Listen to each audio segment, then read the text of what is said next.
Welcome to the Frontier Podcast, where we take the internet's best tech articles and transform them into audio so that you can enjoy them on the go. Today's episode is brought to you by Presence Media, a Colorado-based SEO and web design firm.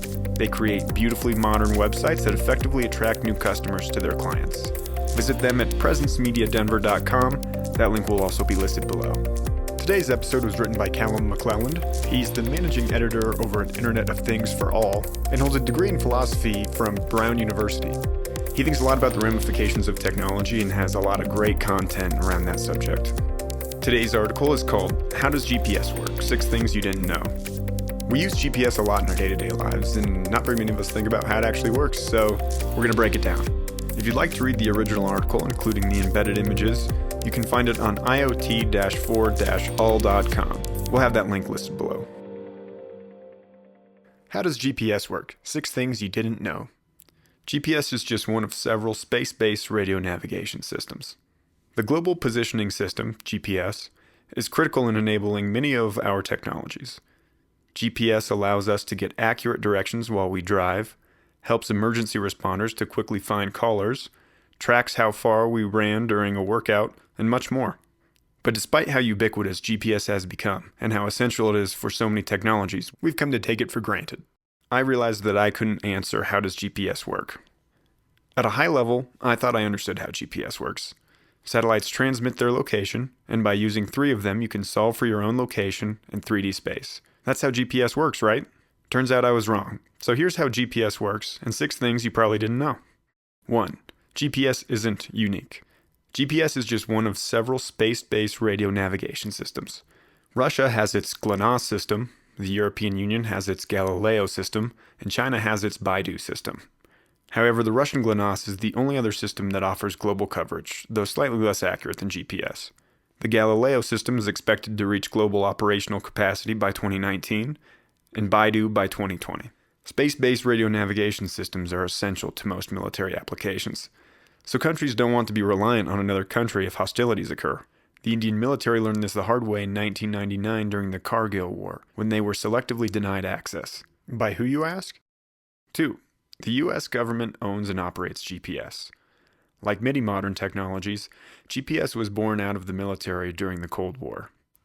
Nuclear deterrence was the name of the game, which meant the capacity to launch nuclear weapons at the enemy's homeland. Nuclear submarines can approach a coast in stealth, close enough to fire submarine-launched ballistic missiles into the mainland.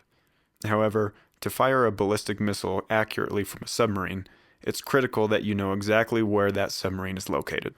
GPS was thus meant as a better navigation system for those submarine-launched ballistic missiles. Although the Cold War had ended 4 years prior with the collapse of the Soviet Union, GPS became fully operational in 1995.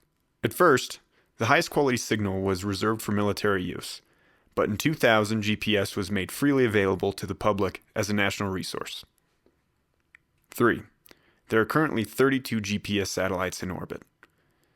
To achieve global coverage for GPS, 24 satellites are required. The first of the 24 was launched in 1989, and the 24th was launched in 1994. GPS satellites only last about 10 years and often need servicing during their lifetime, which is why there are currently 32 GPS satellites in orbit. The extra satellites fill in the gaps when the core 24 satellites need to be serviced or decommissioned so that coverage is maintained. But why are 24 satellites needed in the first place? 4. You need at least 4 GPS satellites in line of sight. Using a constellation of 24 GPS satellites ensures that at least 4 satellites are within line of sight of any location on Earth at all times. The magic number is 4 because of the way GPS calculates your exact position. Each satellite sends out a signal that includes 1. The exact time that the signal is sent, and 2. The exact position of the satellite relative to the center of the Earth. We know that the speed of light is constant, so the time it takes for the signal from a GPS satellite to reach you, multiplied by the speed of light, is the distance between you and the satellite.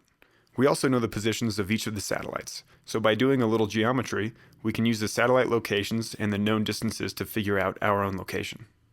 But wait, you say. If I remember my high school math, you only need 3 equations to solve for 3 unknowns. Why do we need a 4th satellite? That's because there's a 4th unknown.